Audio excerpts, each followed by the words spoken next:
Right, good evening everybody, welcome to the stream this evening. Let me tip this camera down.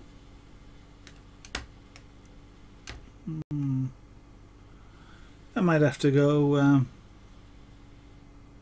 shut the windows and put the light on shortly, but for the moment we shall just carry on. Ran out of cotton last night, so welcome everybody to the studio. That's in the wrong position to thread that. So we used a reel up last night, so we're starting a new one. Okay, I'll just unpick this knot it's got itself in. There we go.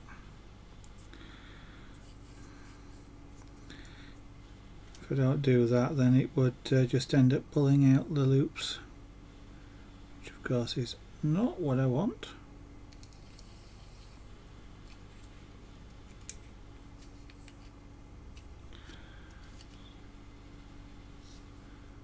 So you may have to excuse me tonight.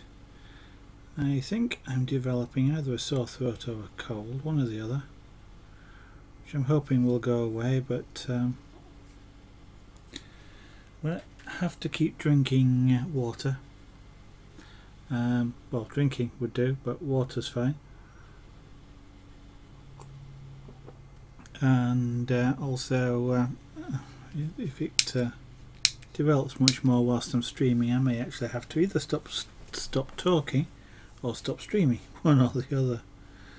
But hopefully I'll be able to get through the stream and we'll see how it goes.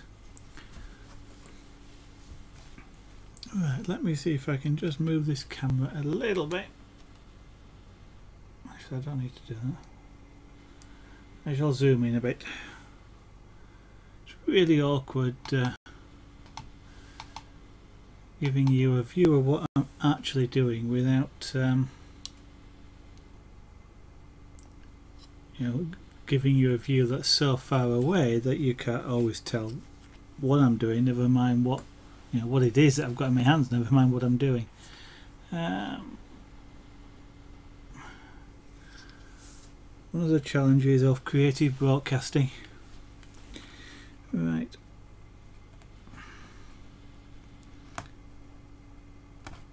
So I'm just going to continue with this grass now. There's a slight shade change.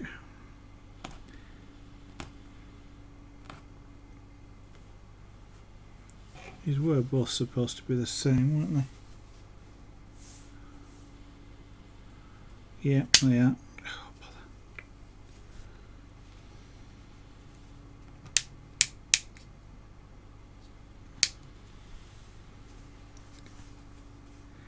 Yeah, this new reel is very slightly darker.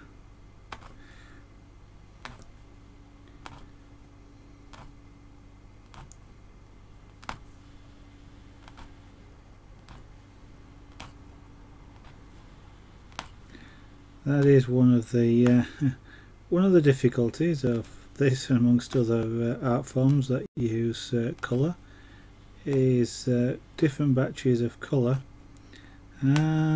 different colours, and it can be a bit difficult at times.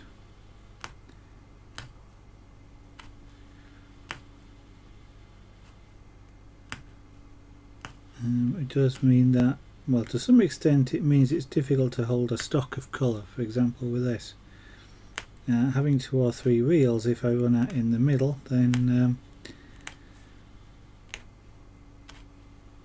yeah, it's a very slight different colour, and whilst I can try and keep things in stock, you kind of almost have to buy them for the project, but that can be quite difficult knowing how many you want.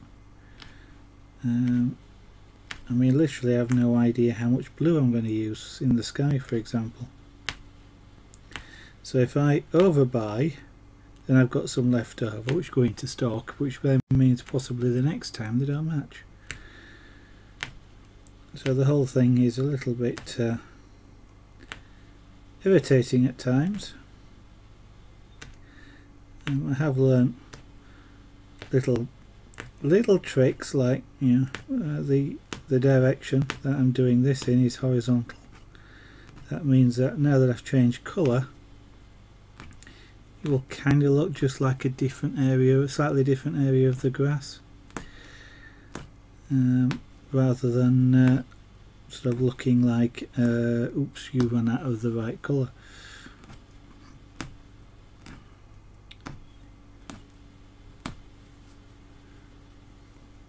Still, I hope everybody's feeling okay today. I was just trying to work out then, it's actually Tuesday. And I have got my microphone on today, which also helps. You know, I say the most interesting things when I forget to turn the microphone on. And then when I do turn it on, I can't remember what I said. But never mind.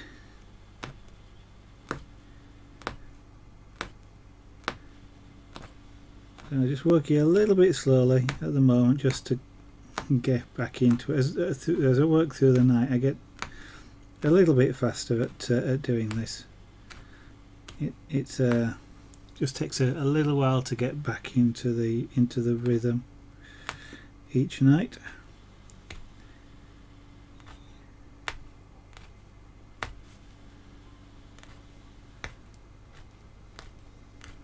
There we go. And if you can get the needle pointing in the right direction or turned in the right direction, it's a heck of a lot faster as well, because the needle then slips through the material really cleanly without catching on threads and breaking them, which makes it easier. Though sometimes it can be a challenge to find that right position and keep it, but that can be part of the fun of doing this particular craft. Which, for those of you that may be watching and don't know, I call it Punchcraft, mainly because that's what the manufacturer of this particular tool I'm using calls it, but it's equally well it could be described as rug making. It is this technique of pushing loops or making loops using a needle through a backing material is the way that some rugs and carpets are made, and so I'm just kind of using the same technique. So you could describe this as a miniature rug, for example.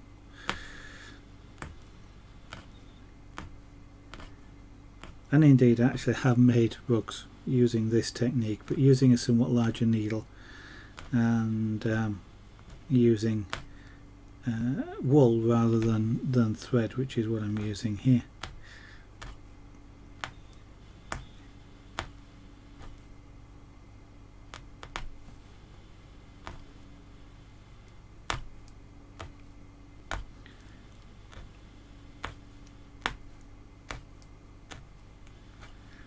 So as I said, what this is doing is just the needle going through the material carries the thread with it.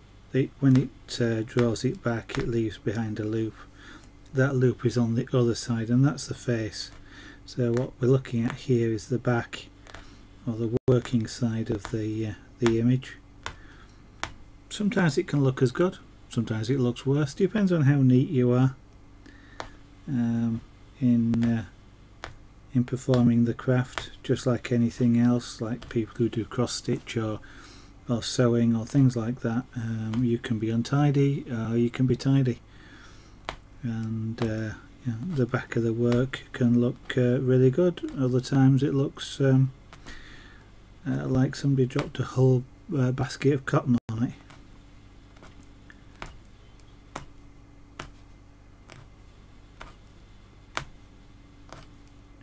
I tend to, with Punchcraft at least, try and keep things somewhat neat, especially on the back, because if you catch a thread you can end up pulling out loops, and end up pulling out quite a lot of them, which then is a little bit annoying. Of course, it's repairable, it's not that difficult to repair, but it just is annoying because it's a bit time consuming, of course.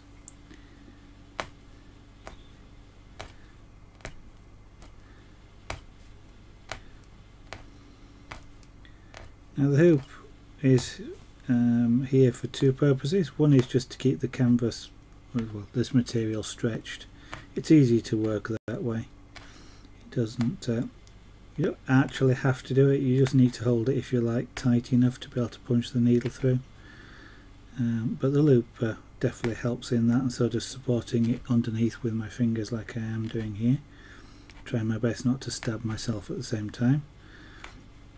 And the second reason for the loop is this actually does make quite a good frame for this type of piece. So whilst this is my working hoop, it's not one I generally leave on. Well, it's not one I do leave on pieces, because if I had left it, it wouldn't be here now. But I do have some pieces that are on hoops like this.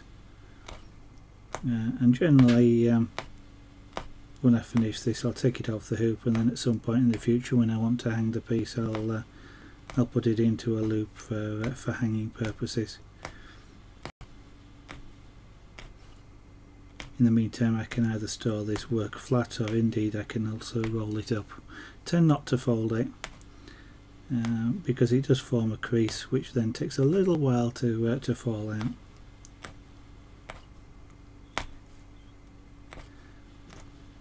I did mention I'm trying to avoid stabbing myself. That's kind of a little bit of an exaggeration. I am trying to avoid stabbing myself, but there's not a lot of chance of me doing that. This needle, for a start, isn't really that sharp enough to puncture skin. It will if you push hard enough or fast enough, but I know where my fingers are, I know where the needle is going through, and it's going between my fingers. Occasionally you might feel it just graze your fingers, and you might hear me go ow, but in actual fact I haven't actually hurt myself. I've just become aware that I've got a bit closer than I intended, shall we say, and it's just almost a silly reaction really, because as I say, it's almost certainly I haven't actually made any sort of sharp contact with myself, and it didn't actually hurt at all. Those of you maybe that play Minecraft will be familiar with, I don't know, jumping off a large drop or something like that, and you get that bone breaking sound, and quite a lot of people will go ow as though it's hurt, and of course it's a character on screen and you didn't actually get hurt, so it's that sort of ow.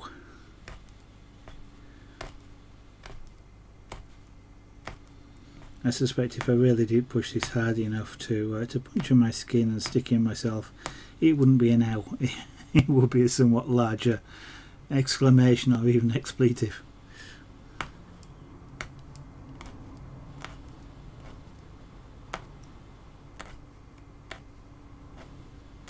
But to be honest, I hope we don't ever find out.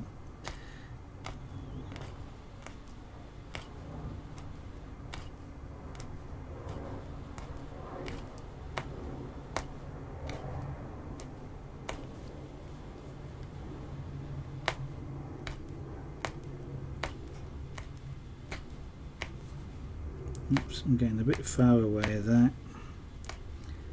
You do need to keep in these loops about one needle width away from each other.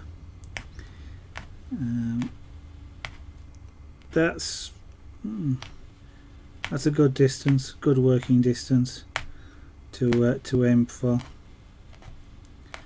Sometimes you get a little bit more, sometimes you get a little bit less, but that sort of is a good working distance to create a reasonable density on the other side.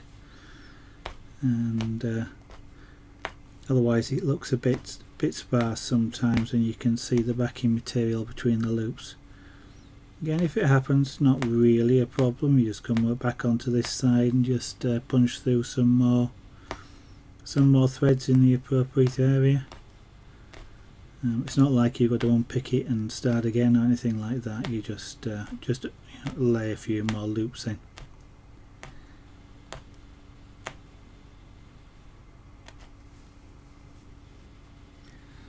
Right, well, we're getting quite close to finishing this section of green. What we'll then do is switch out for another colour of green.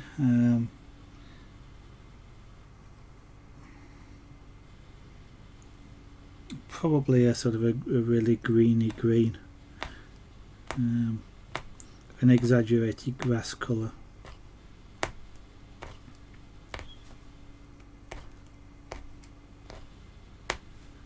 So whilst I'm doing this, what I will say is this isn't the only craft that I do on stream, or art or craft, however you wish to describe it. There's kind of a fine line between them, if indeed there's a line at all. But Punchcraft is one of the crafts that I do on stream. At the moment I do 5. So there's Punchcraft, which is what you're looking at. I do pyrography, which is painting pictures using heat. So I use an electrically heated tool to create pictures on wood. I do scraper board, which is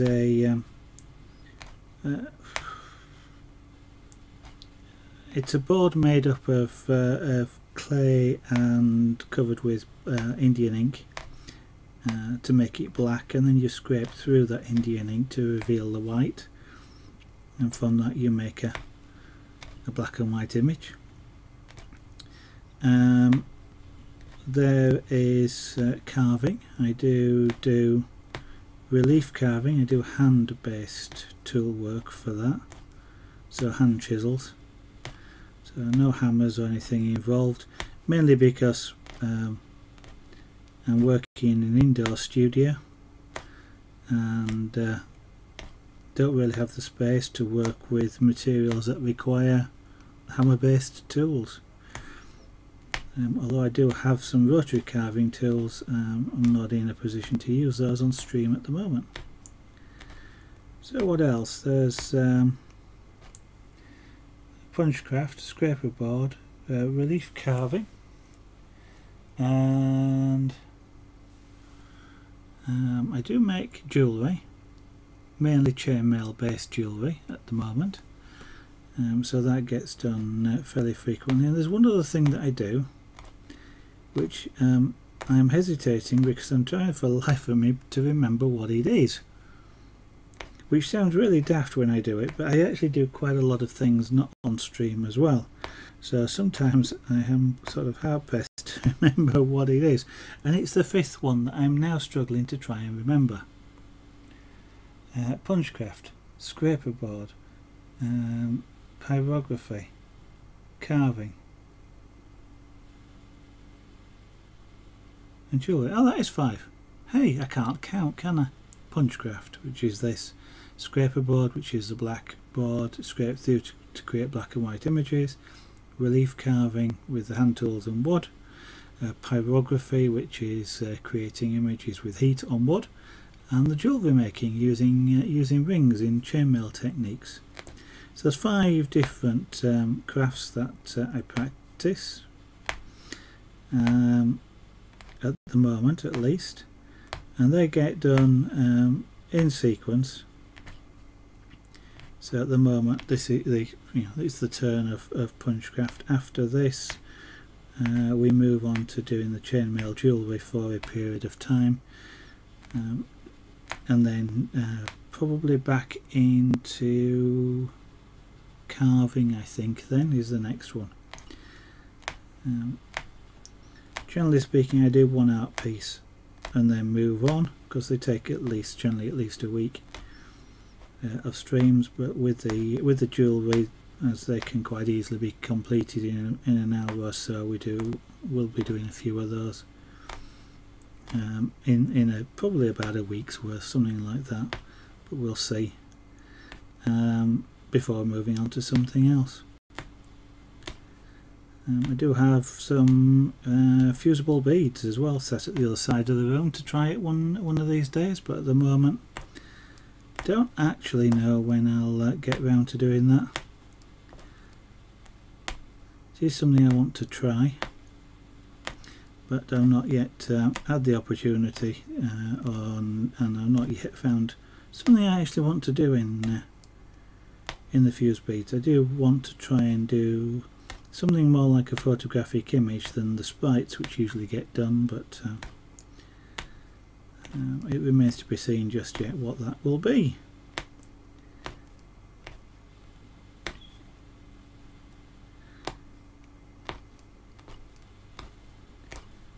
Right,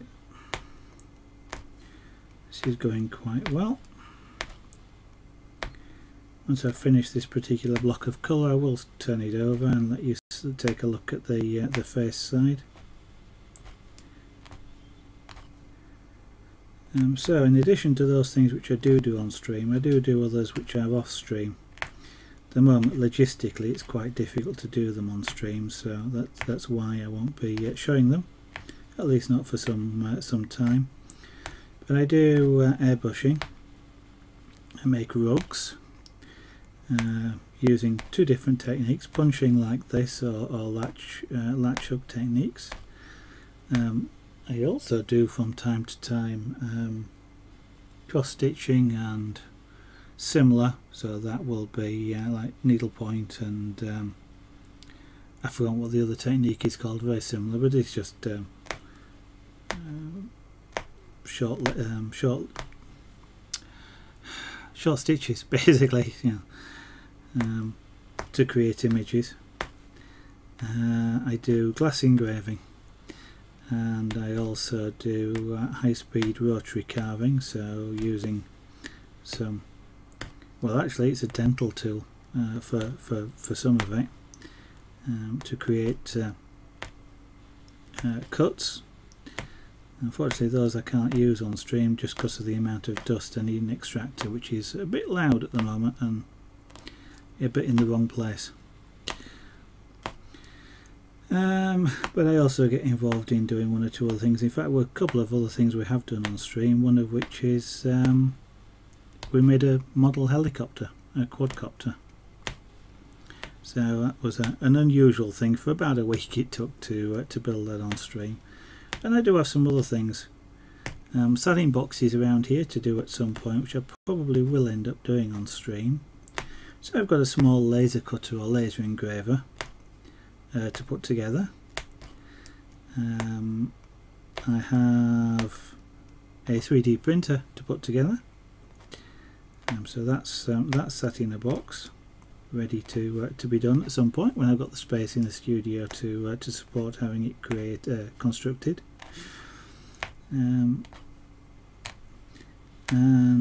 I do make from time to time remote control models, and I do have some of those also to put together. So I've got at least one articulated truck to build from a kit. Josen07, welcome to the studio this evening. Yes, I actually have a rep app to put together, but unfortunately putting it together will take up the studio space, which is what you're seeing on the camera now basically, and I don't have a lot more space available. I am, as you'll have heard me mention, I hope to have a larger studio later this year, early next year, and then I will be able to build that and actually use it, because I'm looking forward to being able to use the 3D printer to create art. objects, sculptures, vases, that sort of thing, as well as using it to create 3D objects. And I mentioned the articulated truck. Well, a couple of things I want to do is to create a flatbed trailer for it, or a low loader as I call it. I think it gets called a low boy in the States.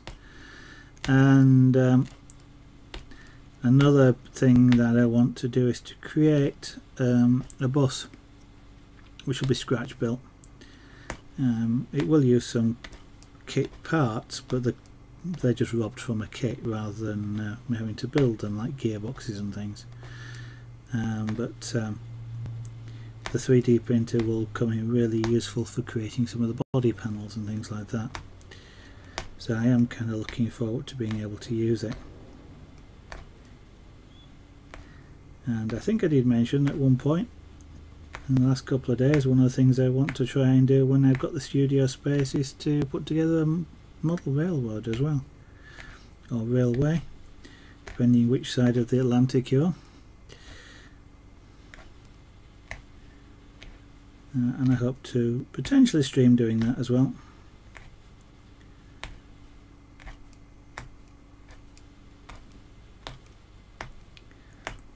Here I am trying to keep to a line to stop at, and it doesn't really matter. I can stop anywhere on here just to change the thread. Right. I will stop there. And the wet brush is an old printer, but one of the things I decided to do was to actually do that, because it really is a build it yourself printer.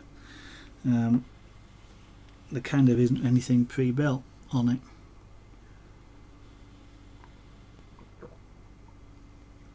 There's no side panels or anything like that. It's all threaded rod and nuts and things. So let me turn this over. There we go. And that's the shade difference, but quite conveniently it's a nice line, so it doesn't look too bad. Yeah, the 3D printer. So I'll learn a lot about building it. I know it won't necessarily be the best quality compared with some of the more modern printers, but it will be capable of printing 3 colours. I'd say at the same time, but not really. So I'm going to use that next, I think, a nice green. Yes, it'll be capable, and what I've just got for it, which was part of a Kickstarter, was a brand new nozzle, which you can feed 3 colours into simultaneously, and then that will do one of 2 things. It'll either mix the colours, so if you feed like red, green, blue, or probably more accurately I guess sort of cyan, magenta and yellow, but feed 3 colours into it, you can, depending on the feed rates, you can change the colour of the output plastic, or just feed one and not the others, and you can change colour on the fly with one nozzle, which should be really interesting, because one of the problems with colour printing, where you've got multiple nozzles, is it's really hard to use self-leveling electronics, because the heads could be at different heights in different positions. So with a single nozzle you don't have that problem.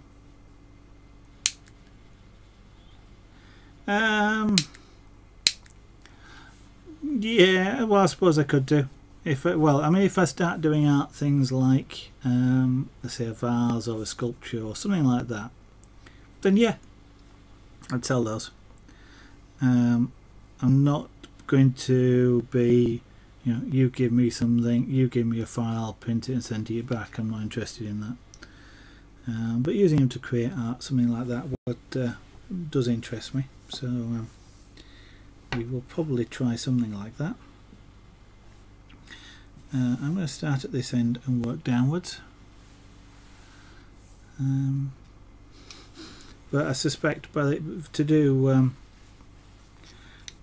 to start selling things, what I'd probably do is construct a higher quality printer, shall we say.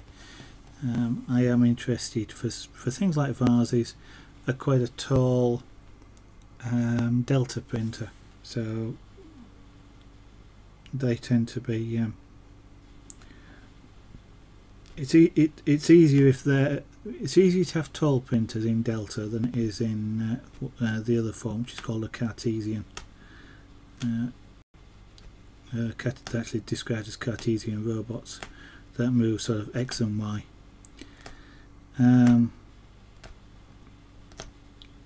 They also tend to be faster as well. So I'd be wanting to make one of those before I started being serious about selling artwork and stuff created using a 3D printer. I kind of love to try out some of the things like there's wood-based filaments as well, and given that it contains actual wood fibres, the possibility exists of doing pyrography on it after it's been 3D printed, which could be interesting.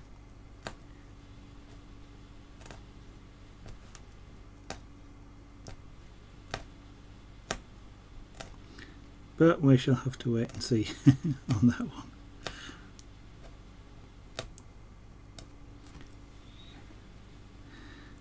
Thank you for your comment about the train as well.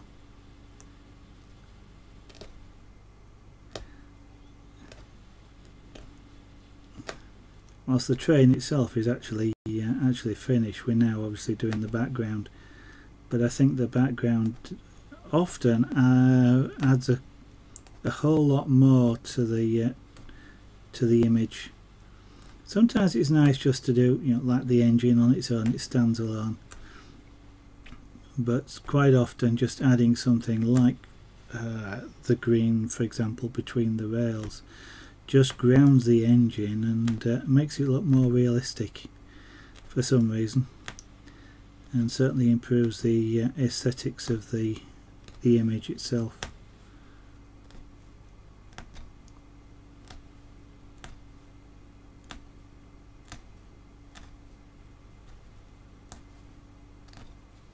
Now, before I get too close to that thread, I'm just going to cut this off. I know you can't see too easily what I'm doing.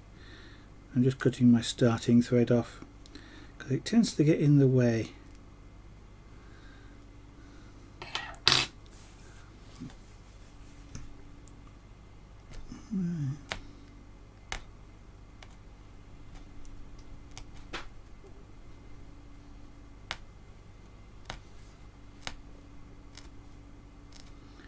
Right, so what we're doing is just sculpting the edge. So I'm doing some 2 rows of small stitches or loops, and now I go through with the needle set to the next setting in length, and then I'll go through with it at the next setting in length, which is my normal working depth of needle,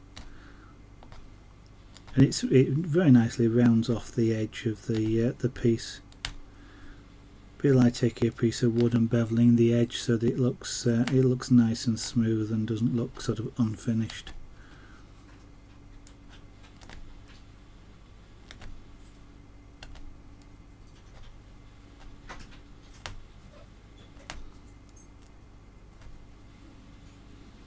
Now I know it's going to be, you can't really see what I'm doing at the moment because the punching is literally behind the loop, but it's not very easy to work in any other direction. I'd have to move the camera to my side for you to see what I'm doing, and then put it back afterwards.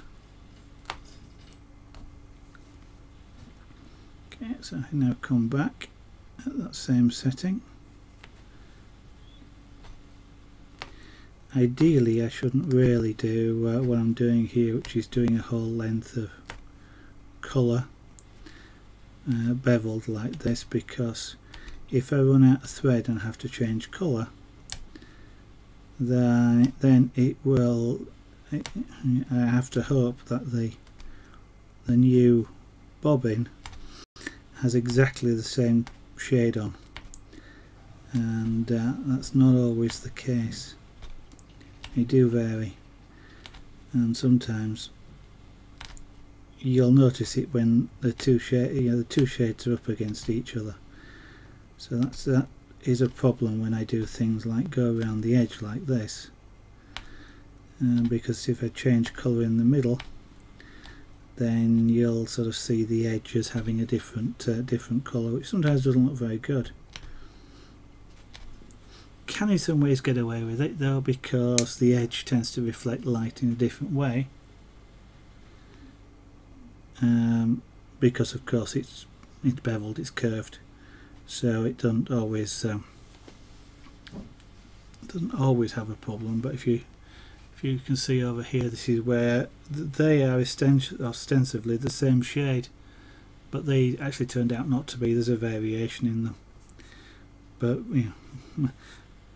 you don't actually, well, you can see the variation, but you don't actually notice the fact that the edge colours doesn't match on the other side, because of, as I mentioned, the way the light just reflects off of things.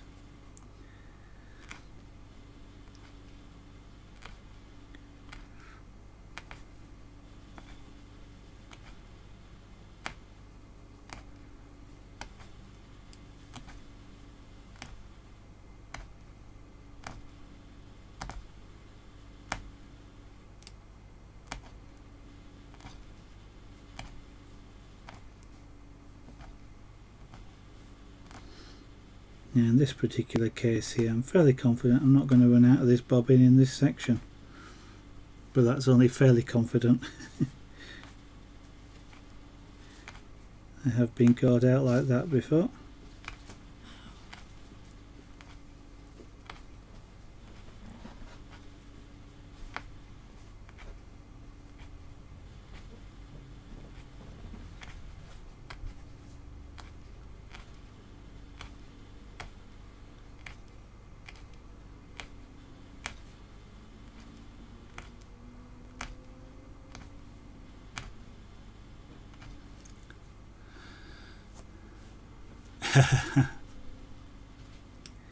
Well, they're accidental on that side, but knowing that they can happen is half the skill in avoiding them being a problem. So knowing that I could run out of one bobbin in an area like that and have to join another one to it means that I kept doing the stitches in a direction where it would look reasonable if it did change colour. So you can sort of, there's different ways of looking at it. Horizontally, if you like, is just, it's grass, just a patch of darker grass. So if I'd sort of done it the other way, more vertically, then it might have looked a little bit odd to have had it suddenly change colour. Depending on where it was, it might have looked a bit like a shadow in this particular case, but in other cases it would have just looked silly. So you do have to sort of bear it in mind, otherwise yeah, your only other recourse is to pull out what you've already done, or to change colour completely. So I could here have gone from this, that green, if it didn't work, to a completely different one, but again you still have had the same problem of, does this look right? And sometimes it doesn't, and so the only choice then is to pull out what you've already done and start again.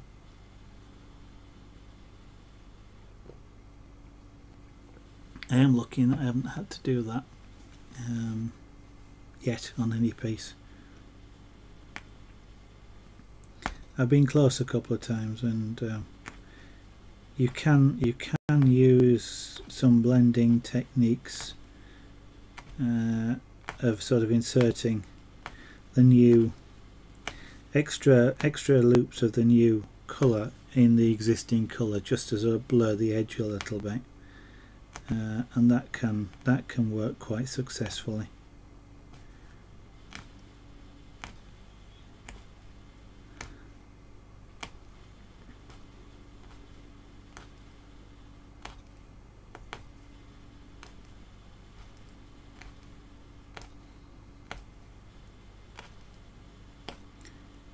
Now, I'm not sure whether I'm going to be able to keep talking for the whole stream, I'm afraid. As I mentioned at the start, I'm developing either a sore throat or a cold. I'm not sure which.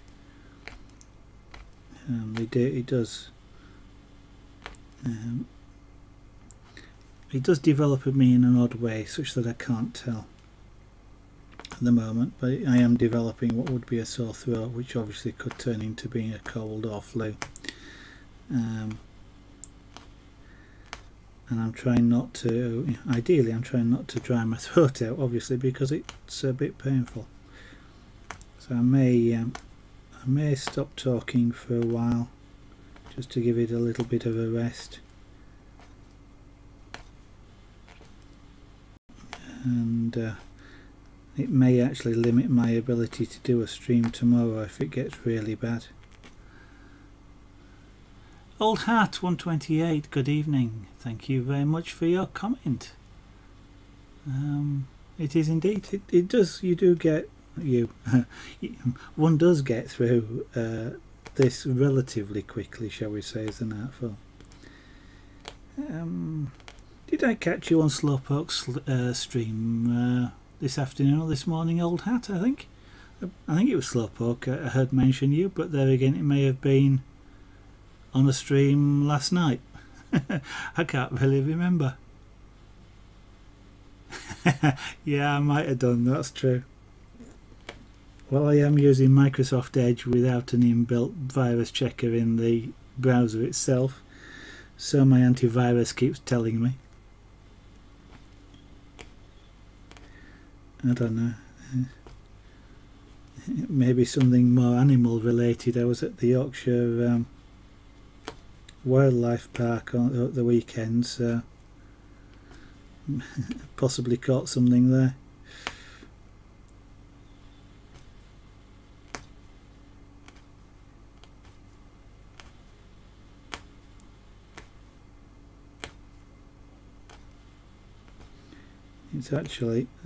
It's an interesting thing I was just thinking about there, because I'm a home worker. I don't often go into places like cities and places where there's a lot of people around, shall we say, where you often sort of get mild versions of things like flus and stuff like that, and sort of have a build up a resistance, if you like, which means that often when I do go somewhere like down to London or somewhere like that, I often come back with a cold just because I've got a low resistance to some of these things. An unintentional consequence of home working.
Yeah.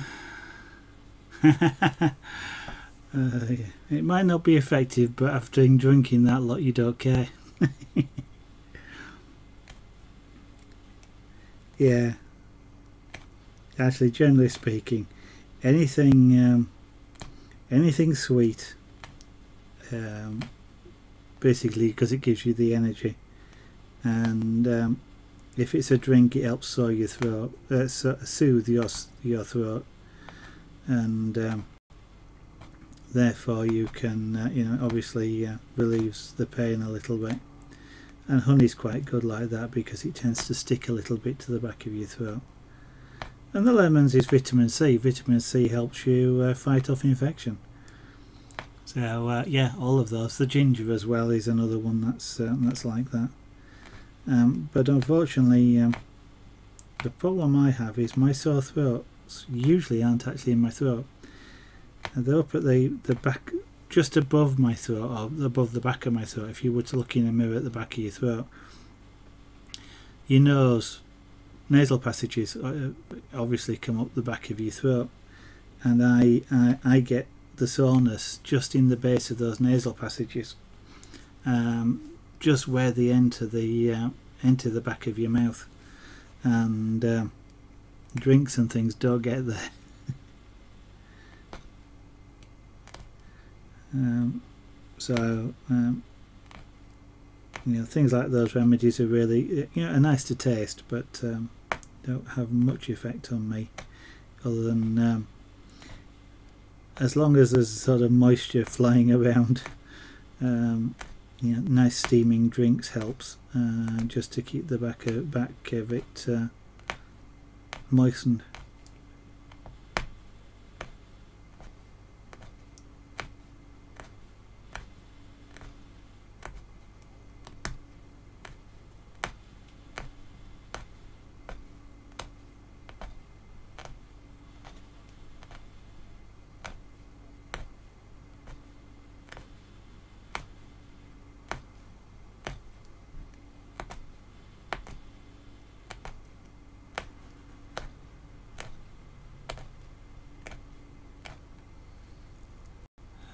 Fear Reaper 7, good evening, welcome to the studio this evening, welcome back. And Irish Lurker, you too, welcome back, nice to see you again.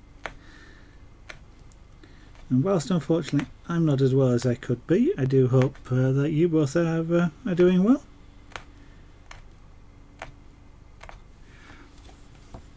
Let me switch this direction again.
Yeah, that's what it is, all that. Just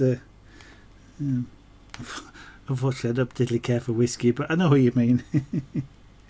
I don't drink many spirits at all, actually. Well, no, I don't drink many spirits at all, and usually where I do, they're a mixed spirits, so like gin and tonic, or rum and coke, that sort of thing, or a cocktail of some kind. But generally speaking, if I drink at all, it's it'll be either a beer or a lager that I'll drink.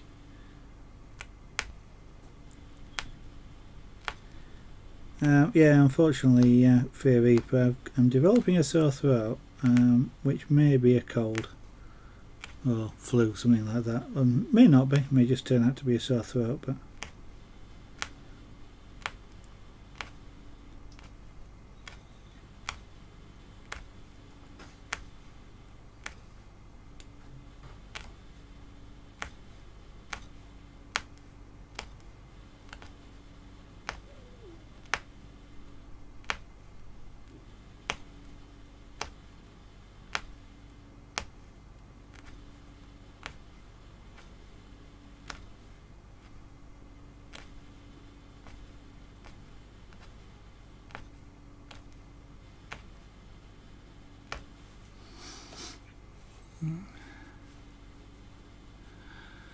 yeah, so I understand. I didn't.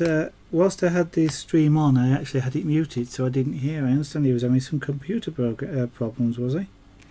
And kind of almost rage quit in the end.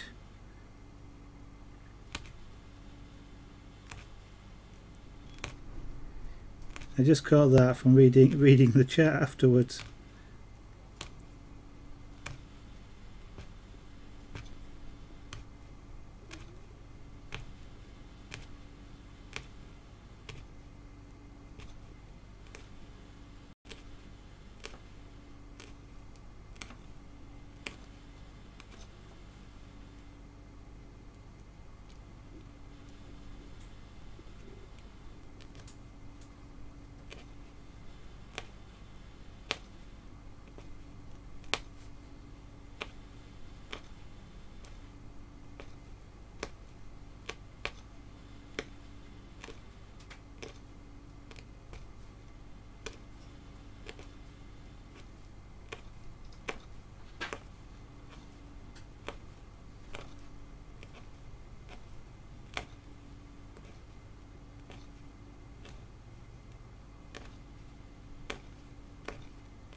You did you? What's that? What does it contain then, Fear Reaper?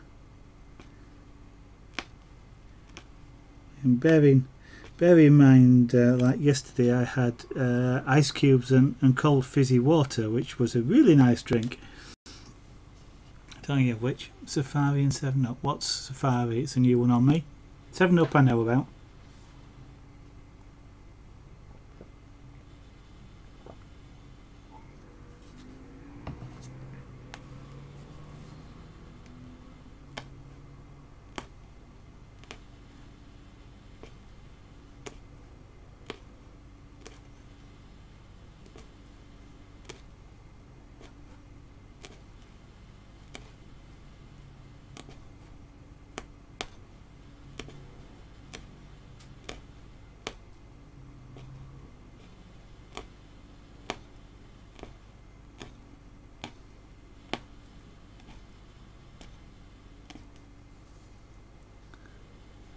Okay, one of those Alka-Pops as they call them, I guess.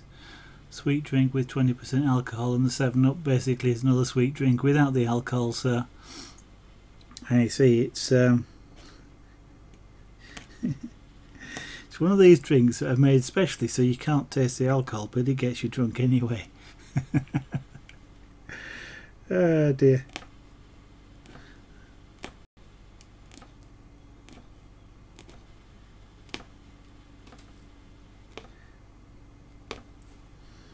I do, it's something I kind of find amusing, shall we say. Young kids often don't like alcohol because they don't like the taste, and yet a lot of them are desperate to drink it so they can get drunk. Quite why you want to get drunk, I'm not really sure, but anyway. So that's why the Alka-Pops are so popular. It's because people don't like the taste of alcohol but want to get drunk.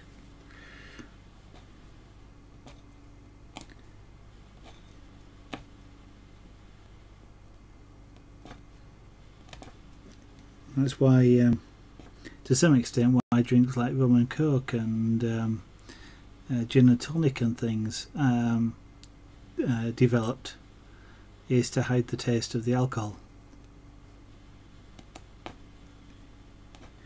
Although I gather actually maybe for gin and tonic it was the other way. It was intended to hide the taste of the tonic.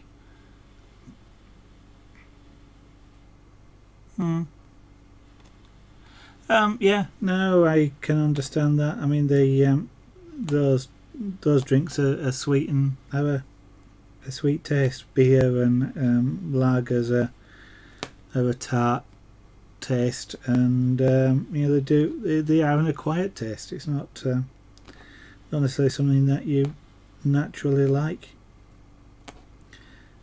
I don't like red wine, for example. White wine I don't mind, but red wine I generally don't like because I don't like the tannin, that tart taste in them.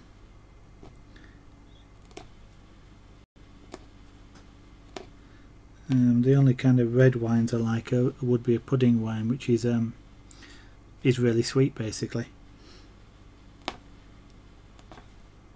And that's kind of the same with the white wines. I prefer the sweet wines to the dry white wines.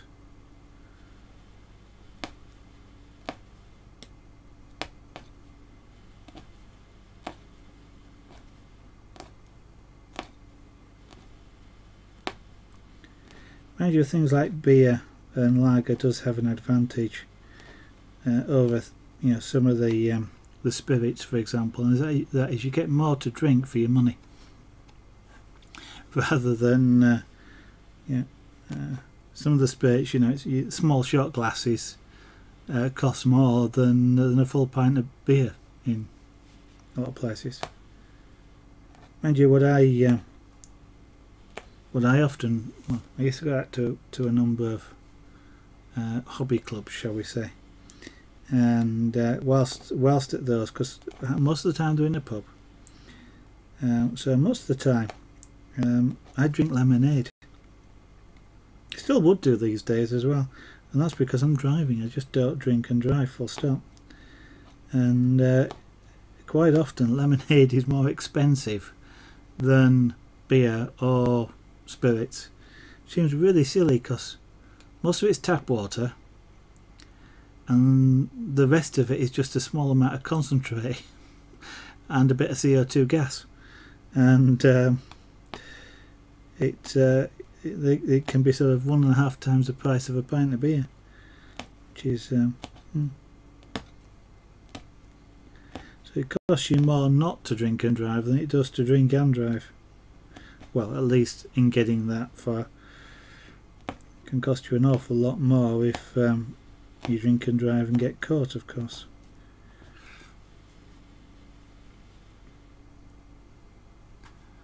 Yeah, but then again, you put colour in whiskey and you won't taste the whiskey. So it's kind of, I mean, you might as well have sort of like gin and not gin, vodka and cola for the same thing, because I suspect the vodka's cheaper than, mind you, it depends on the quality, than the whiskey. There'll be, I was about to say, there probably won't because there's not that many people watching the stream, but there'll be people that are holding up crosses and things at you there for your Reaper for putting cola in whiskey. You know, keep the devil at bay.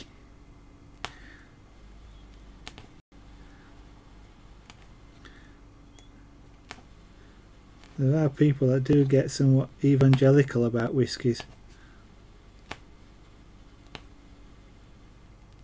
People that, you know, it has to be in the right glass. You can't put ice in it or anything else. It has to be neat. It's got to be at a particular temperature, and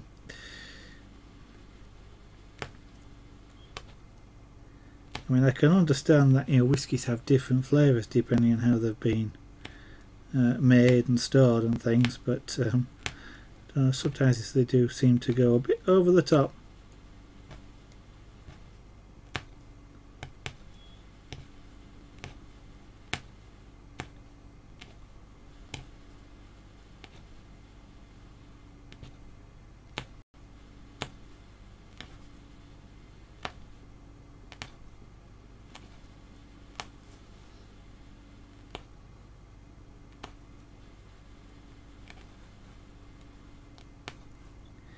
I think if I was going to have whiskey and cola Fia Reaper, I'd just have the cola and save the money on the whiskey.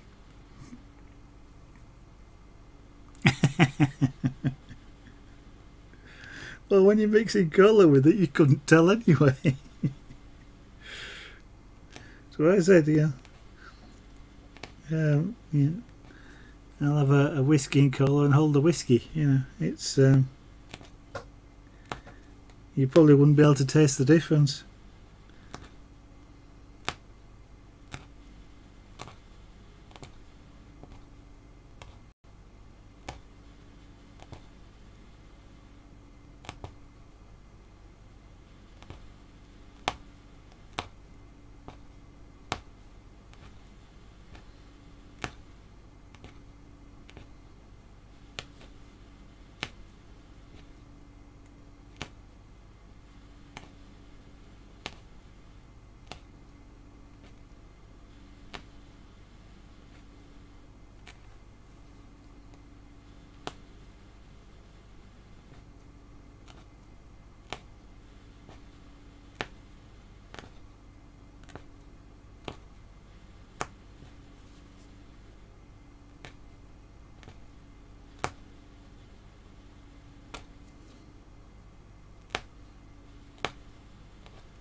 You need a slice of bread. Hi. Oh, I need a slice of bread. Okay. Hi. Welcome to the studio. The obvious answer is go out and buy one. But interesting choice of nickname.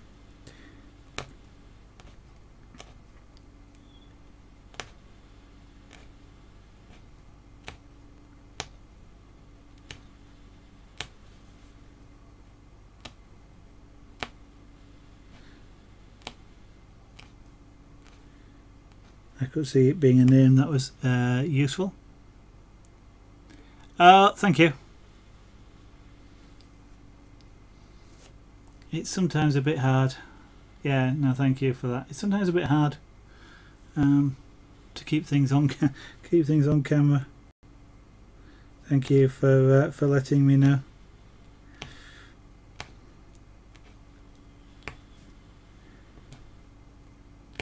Actually, if I turn this sideways, then probably I'll stand a little bit more chance of keeping it on camera.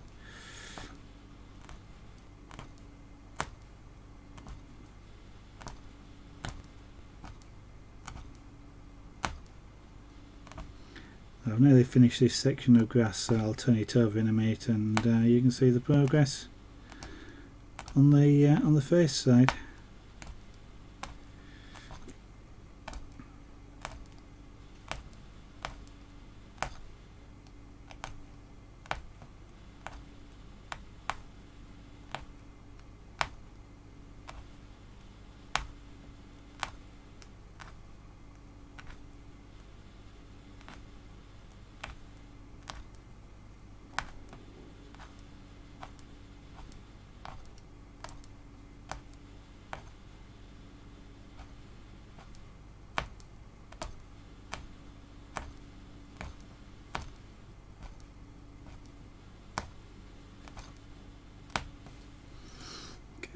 That section will do.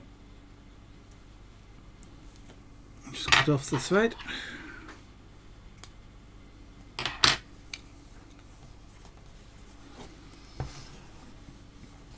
And that's the section that we've just done there. So I'll now come down into here and then move it down into the bottom. So let's get rid of that. That's what it sort of this is zoomed in a little bit, so I'll just zoom it out, and yeah, there we go. I could almost leave the artistically, I could almost leave this area uncoloured actually, as it looks there. That would be perfectly consistent with the image, but I'm not going to. I'm going to fill it in. Right, turn it over and carry on. Tip that camera back down, and I will zoom it in a little bit. There we go.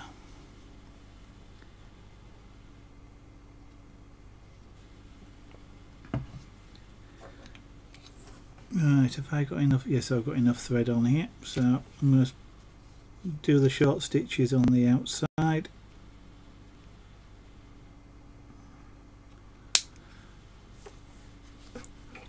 First, unfortunately you won't be able to see me do these because again of the camera angle and the angle I need to be at to actually work on this, but it won't take long just to do these few stitches.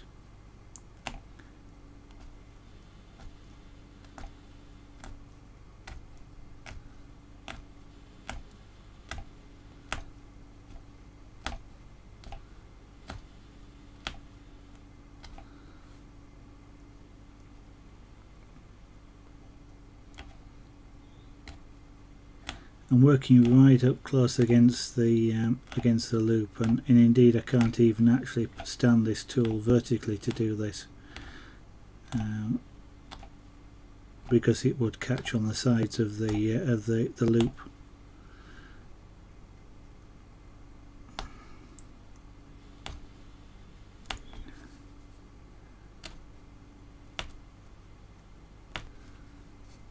Right,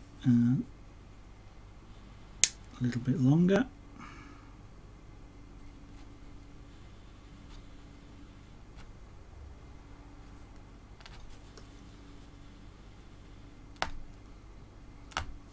I need to get these stitches or loops quite close to each other to ensure they support each other properly and we get a nice rounded edge.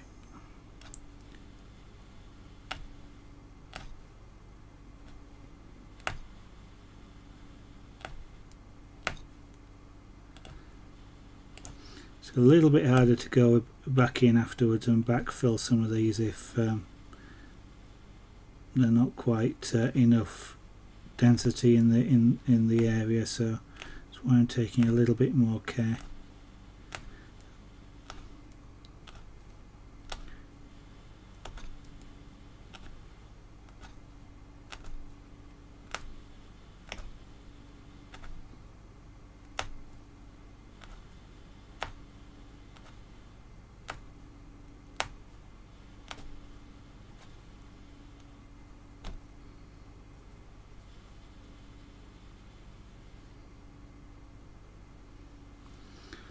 Right, so then we switch to position 3 and now I can go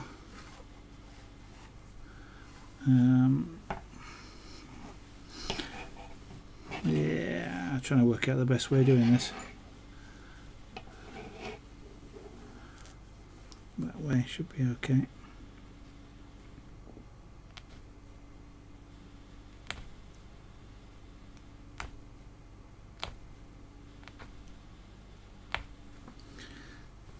Just a second.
No, thought it was. It's stuck slightly.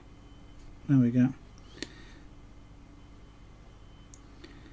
Just the variability in the thread. Sometimes in this particular case there was a slightly thicker portion that wasn't passing through the side of the needle, and so it just jams, and what you end up doing is pulling out your existing loops.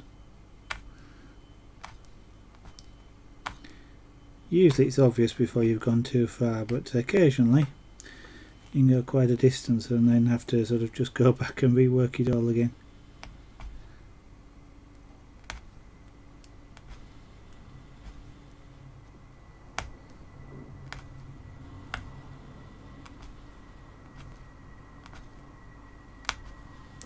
Right, and that loop is going to get in my way and annoy me, so I'm going to cut it off. There we go. Yeah, well, it does get stabbed rather a lot. I'm trying my best actually not to break any threads. Well, not trying my best, no, that's not strictly true, but I do try not to break any threads. If you twist the needle in just the right direction, it does actually just push the threads to one side, and the needle will slip through the gap. And then you might be picking it up on the microphone, especially when I shut up. You might hear like a clicking or a crunching sound, and that's actually when it's breaking a thread. If you don't hear a sound at all, is when it's managed to slip between the threads. And that's the ideal sound, is no sound. Well, this material is very resilient. Despite breaking threads, you can often go over the same piece several times, pull out the threads and go back through it, as I've had to do in the past, without the cloth seemingly affected at all. And yet I have tried similar looking similar looking cloth sourced from elsewhere, and when I've tried doing this, the cloth has just fallen apart with holes. So there is it is a somewhat special material. I don't know what it is about the weave, but something about it doesn't mind having holes punched in it.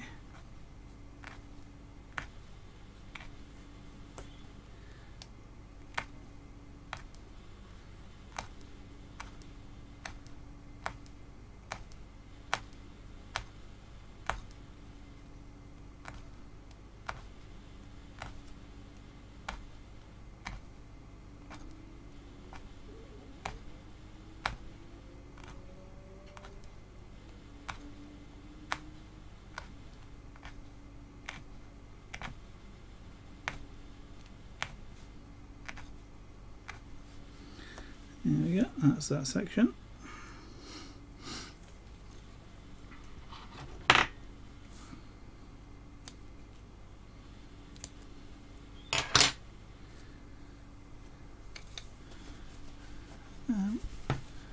So that's the bit just down here that we've just done now in there. So now this bottom bit here to do. Yeah, 6, is that 6? Where's the number on this? No, that's 16, okay. It is 16. These two are supposed to be the same colour. Now the camera shows it up really well.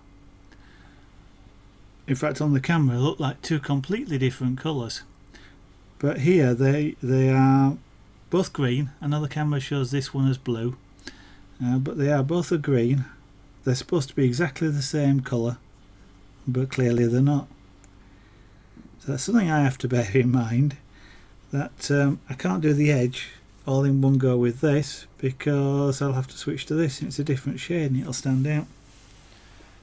I don't have another one out.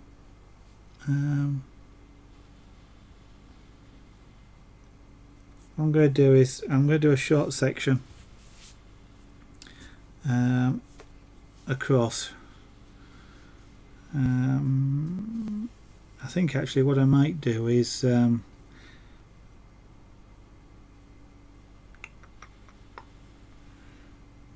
do a short section here and then come across in some sort of a wavy-ish line, maybe. Just I'll kill that monkey. Just so that when I run out of this I can switch to that green without it looking out of place. That monkey I referred to is Colour Monkey, which is a colour calibration tool which I use on the monitors and the printer that's next to me. And I haven't calibrated the monitors for a while and it keeps reminding me.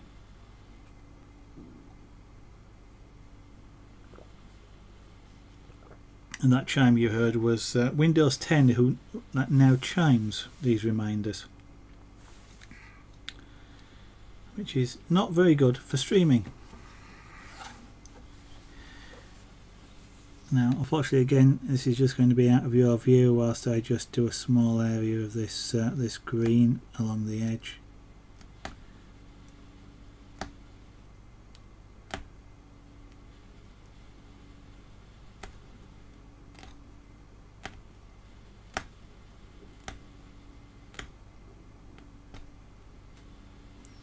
But as I know I'm going to run out of this particular green, I'm not going to go too far.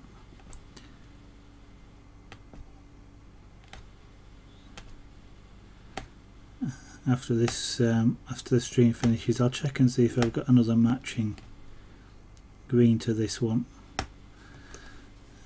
or whether I've got to use the one I just showed you, which is a very slightly different shade, but the camera really shows a big difference. This camera has some very weird. No. Okay. I was about to say this camera has some very weird colour representation sometimes, but it's not specifically the camera, it's the fact that eyes don't see the same thing as cameras do, so you can get fooled by it. But it does seem to, well, it's the first time I've seen it have a problem with green.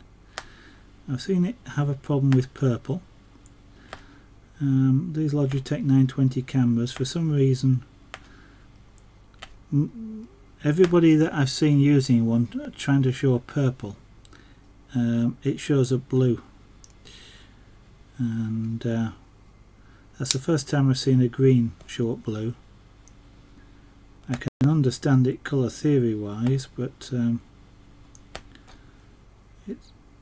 it's still sort of, this camera just has an affinity for the colour blue.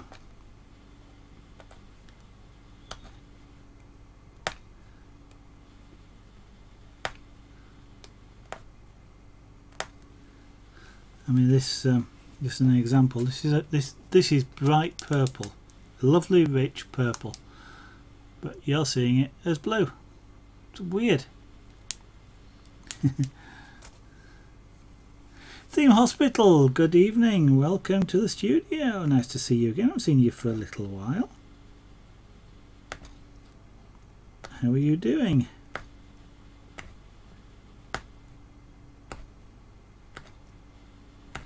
Right, I can now turn it a little bit so you can see what I'm going to do. I'm not going to bother drawing a line in. I'm just going to go and see how far I get with the with this particular thread.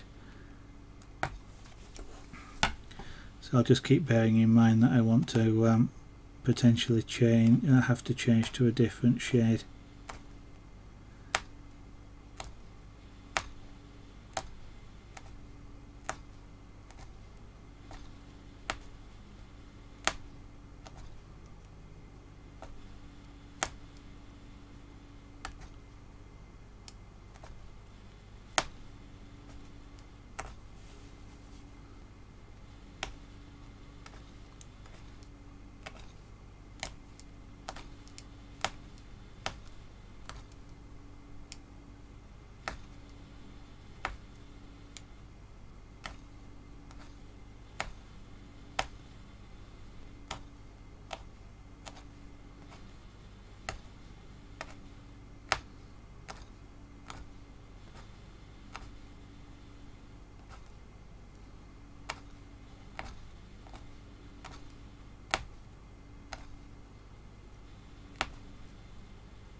Eddie Folguy, good evening. Welcome also to the studio this evening.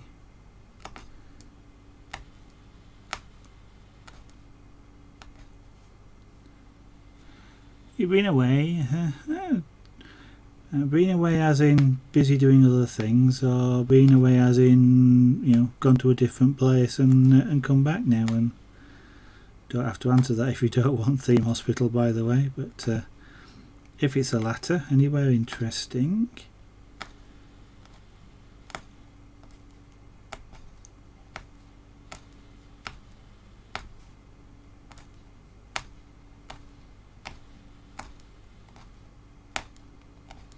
And I suppose even the former, what did you find more interesting than watching me? And don't say watching paint dry, I've heard that one.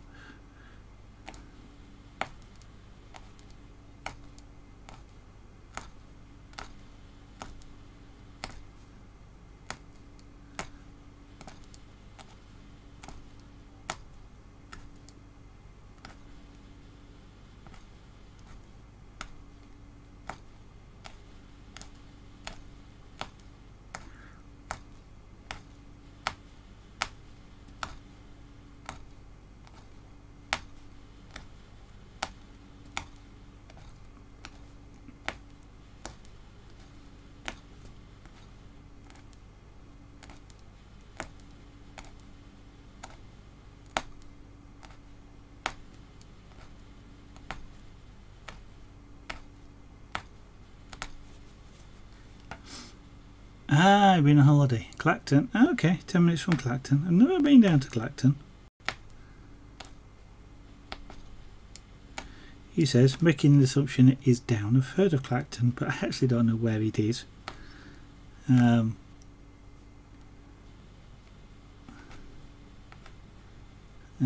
you were south of it, but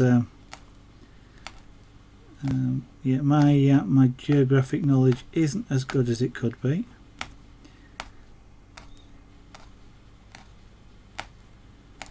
It's odd. I know where some places are and not others.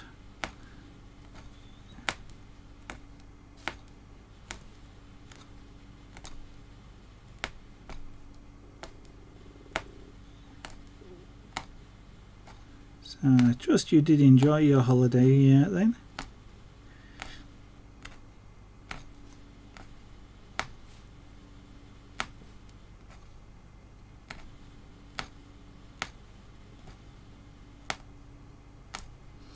Which for some reason reminds me, and I don't know quite why, if I recall correctly, Theme, you bought Train Simulator a little while ago, and I was wondering how you were getting on with it.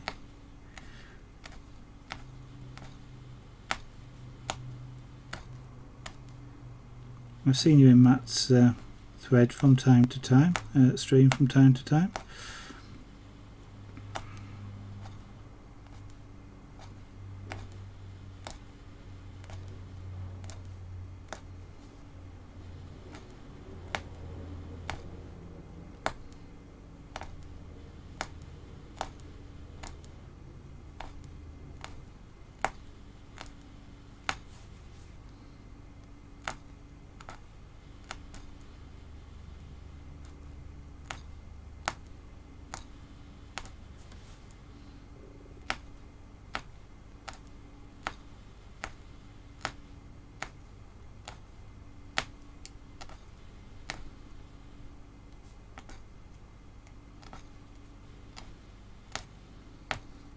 Right, I'll start to curve away from that edge there. I can always fill it back in if I find another bobbin that's exactly the same colour shade, but if I don't, then at least I'll have an edge that I can fill in with a slightly different shade and it'll look okay.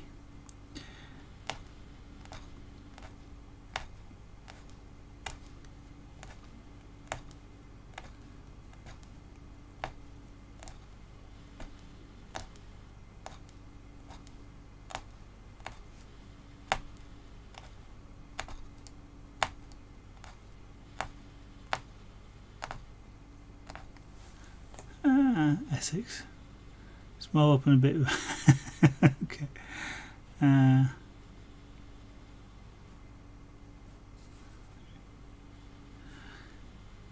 see. Had it for some time. Maybe I'm confusing you with somebody else then, Theme Hospital, but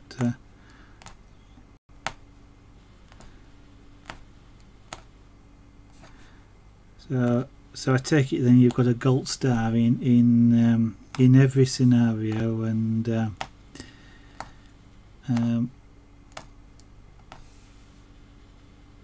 yeah, gold star in every scenario, because that's about all you. It's about the only thing you can measure, isn't it?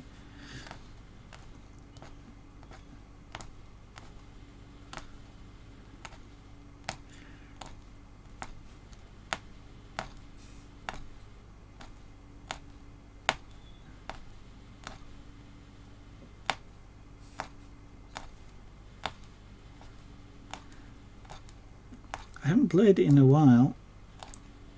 Mind you, I've been too busy streaming to play many games, and although I have just recently been playing Factorio for the past week, just because so kind of procrastinating rather than doing my website. I kind of needed to do something different for a while, so been playing a game, but I couldn't be bothered getting any of the interfaces out to play something like Euro Truck or Train Simulator, so just trying something completely different. And I kind of had enough of Minecraft for a while.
You know, I think that is going to become, I think that is something that's going to enter Train Simulator history, is that the Nebworth. I think that's I think given enough time it wouldn't surprise me to actually hear that in normal speech one of these days. It's just taken on that much of a I don't know, well, certainly a catchphrase, but I mean it's I won't say it's gone viral or anything like that, but it's got one of those sorts of things that everybody sort of remembers it. I know there's still people comes into the stream asking what's the Nebworth.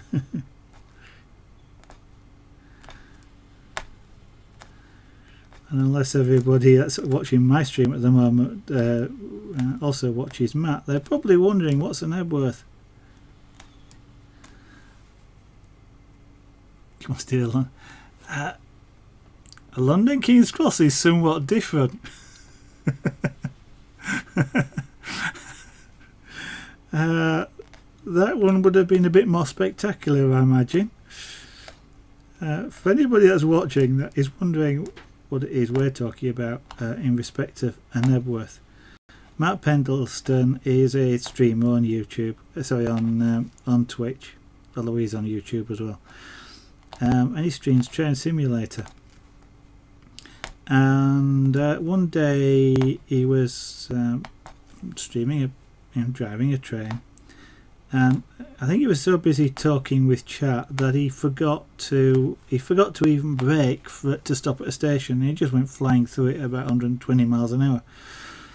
And the station he failed to stop at was called Nebworth, and so it's kind of like become a stream joke as the Nebworth, not stopping at the station but passing through at speed. And so any station that he doesn't stop at now becomes called a Nebworth. And my guessing, Theme Hospital's London King's Cross there was somewhat similar, but the thing you have to realise if you don't know about London King's Cross is it's not a through station, it's a terminal station. So if you attempt to go through it at 120 miles an hour, you come to a rather sudden stop. And it's somewhat a spectacular stop as well, I would imagine, wasn't it, Theme Hospital?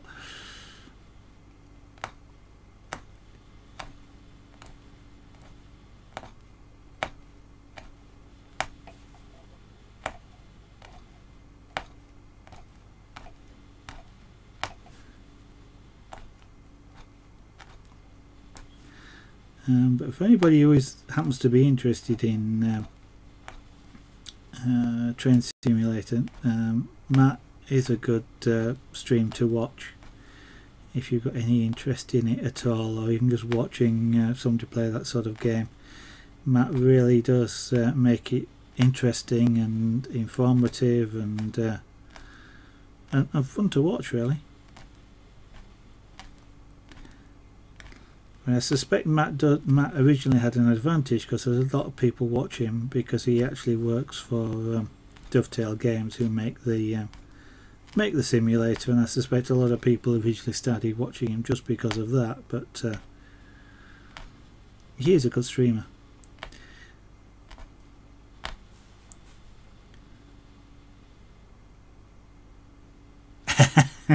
Oops.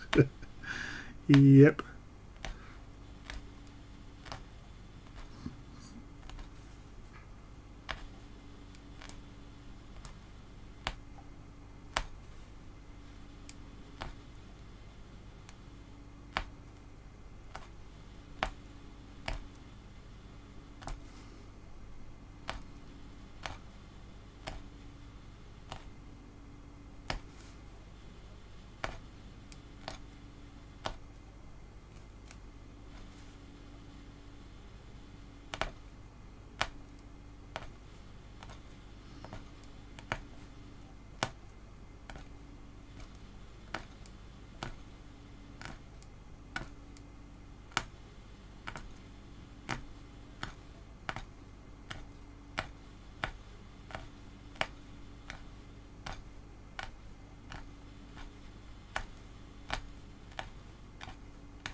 Right, knowing that I'm going to run out, I think I'm going to apply like a curve or something to the to this.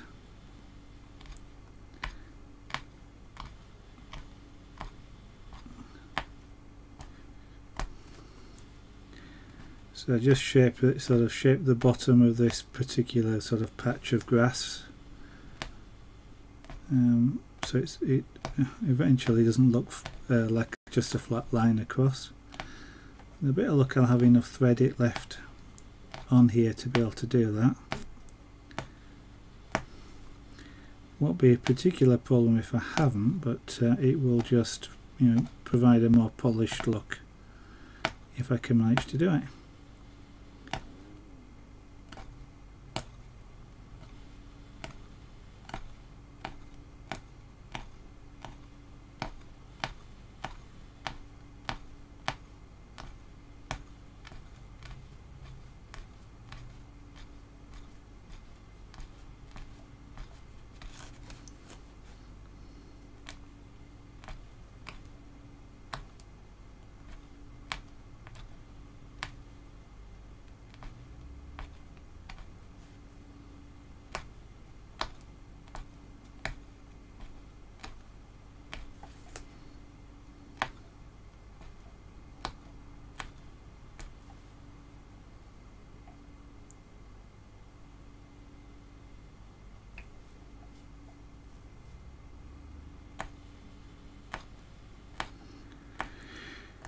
Well, obviously you don't know anything about it, since it certainly takes a real man to be able to do something like this and not be bothered at all by people trying to be idiots like you are. But Theme Hospital, I also did a half field, but I didn't. No, that wouldn't be a good thing. Nebworth you can get away with. King's Cross in conjunction with it, yeah, not a Hatfield.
Right, so I've got some thread left. What I can do is just continue working across here, backwards and forwards across here to use up the rest of this thread, and it'll still maintain the same sort of shape.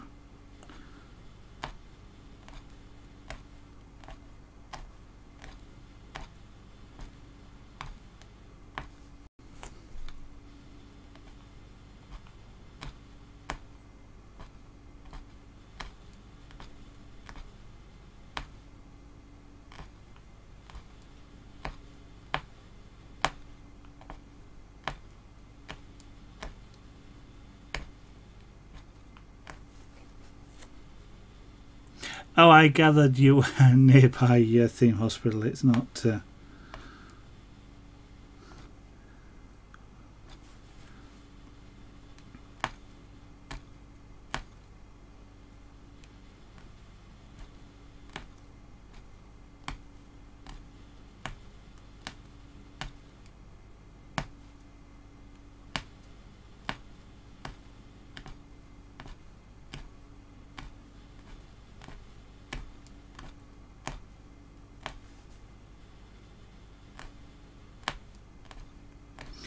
I know it's only a computer game, but it's still I still don't like crashing or anything in it.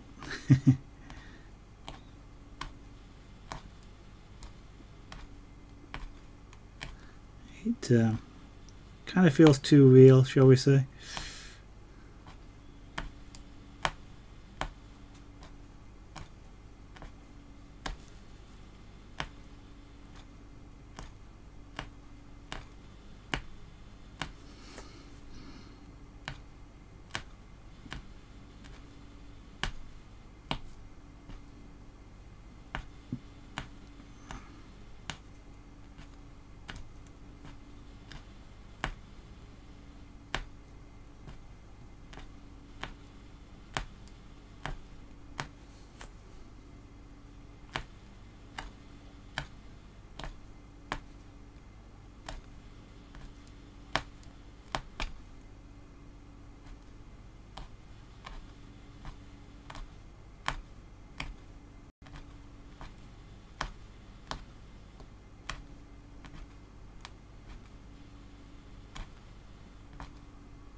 I was just thinking, I actually haven't heard my iPad chortle tonight, so it sounds like Matt's deciding not to stream tonight.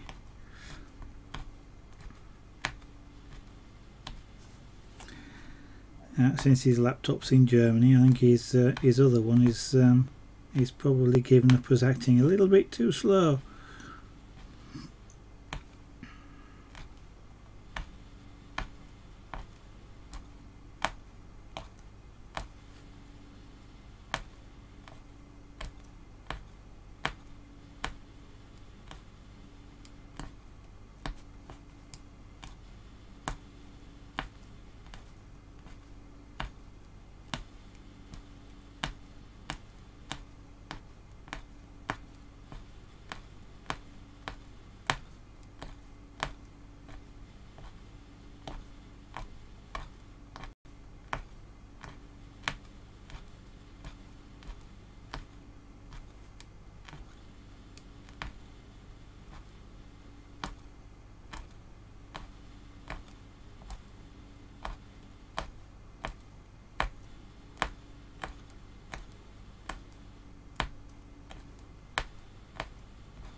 Theme, thank you for hosting. That's kind of you. Excuse me for not talking a great deal. I do have a sore throat which is beginning to bother me a bit more now. So, what colours are you going to pick for on the train? Lighter. I've got probably something like that, or I think this one's slightly darker. A slightly darker version of it. Something like that. I may even use them. Yeah, I may even. Those two are the same, I think. Interestingly, on camera they probably look almost identical colours, but that one's slightly darker shade. So what I might do is use these down here and the slightly darker one up top, for example. So I start from the bottom and work up.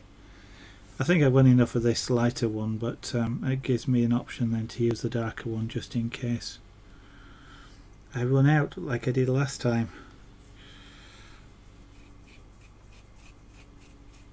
I've got kind of a little bit paranoid at the moment about running out of thread.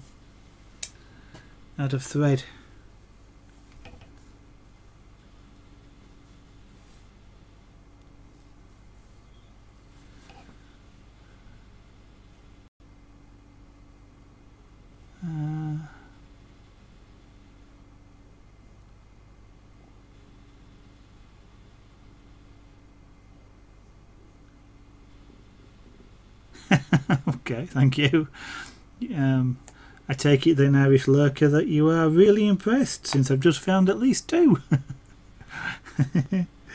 There's about across the colour range from this manufacturer of these particular threads, there's about 50 different shades or colours. So there's a reasonable sort of mix. There's generally sort of about three or four of what you might know as the main colours, like blues and greens and yellows and oranges and things like that, and a couple of greys and black and white, or perhaps the thought has just occurred to me that perhaps Irish Lurker, you're seeing the top of the locomotive as being blue, and then thinking I'm not going to find a lighter one than that, and you'd be right, because that's white. But if you were seeing it as blue, great.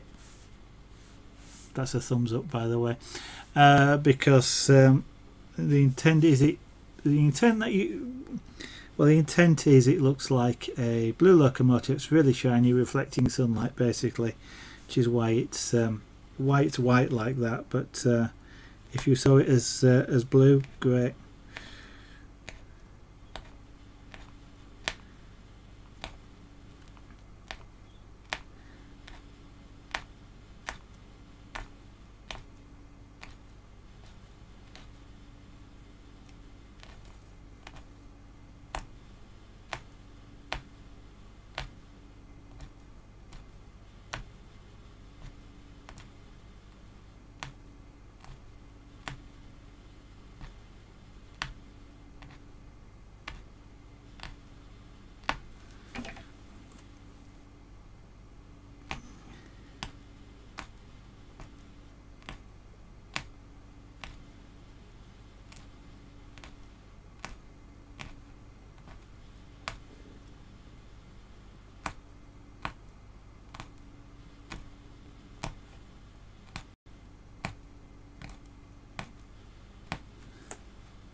Now unfortunately there isn't enough to fill in this space just around there, but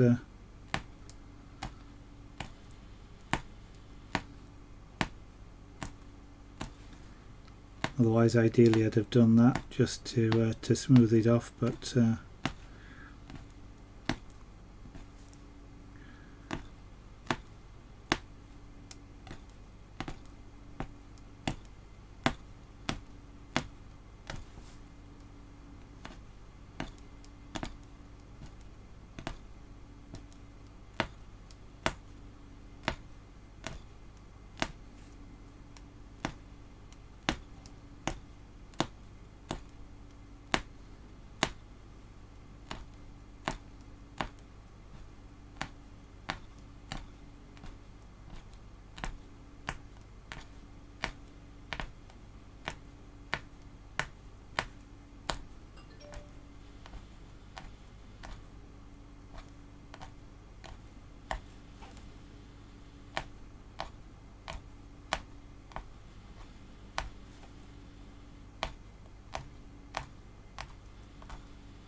Not far to go now before we end this thread.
That's jammed.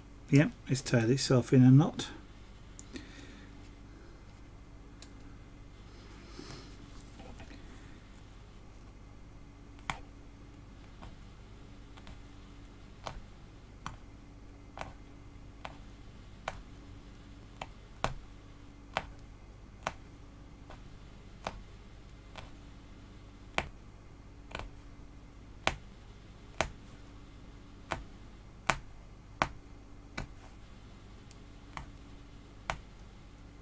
And there we go, that's the end of it.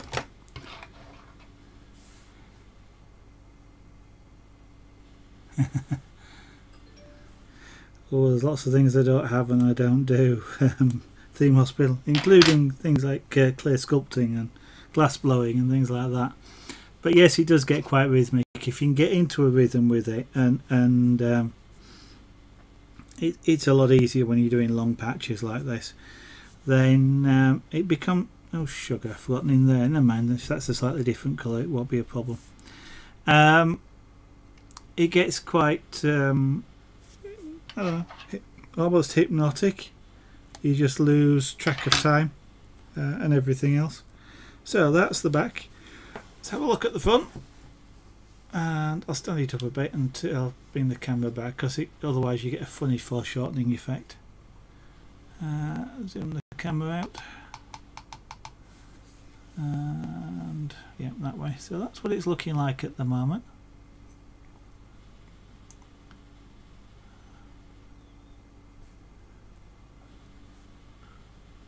Still looks that tender at the back, still looks a little bit odd, but not angry about that now. So I'll have a look, see if I've got some more of this real green that I've been using, because if not, it's a slightly different shade to fill in the bottom with, which we'll do tomorrow. But then it's on to the sky. Oh, that was it? It's starting a bit late tonight. But I'll take a look in a moment, because having just finished that thread off, it's just short of 10 o'clock. I'm a little bit early, but I really could do with a hot drink and just see if I can shake this sore throat. Otherwise it may be a silent stream tomorrow night, if I hold one at all. But if there's anybody watching that isn't following, I would of course appreciate it if you did so, but if you don't want to, that's okay. If you'd just like to be alerted when I go live, then you are welcome obviously to follow me on Twitter. The details are below the stream window. They'll also be on the end plate in a moment, but it's at Zoaganart. On the other hand, if you'd just like to try and catch me tomorrow, assuming that I'm well enough to do it, even if it is a silent stream, then I start streaming at 8 PM in the UK. That's 1900 hours GMT, or in your own time zone. Take a look at the clock. There's one on your PC or screen somewhere. Subtract 2 hours. That would be 8 PM in the UK. That will be the time that give or take a few minutes when I go live tomorrow night. It was probably 3D blog that I heard just shortly a minute ago, because I was kind of wondering whether he was going to go live as well. So anyway, thank you all guys. I'm probably going to go watch both of those gentlemen together with another stream as well. I'll be watching 3 at the same time. But both Mr. Pendleton there, or Pedleston, in Train Simulator, and 3D Bloke in Creative, who is an airbrush artist. I think he's doing his Xenomorph still tonight. Both of them incredible streamers. Recommend you check both of them out if you're at all interested in that sort of thing. And I'll look forward to seeing you again tomorrow. Bye bye.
Testing.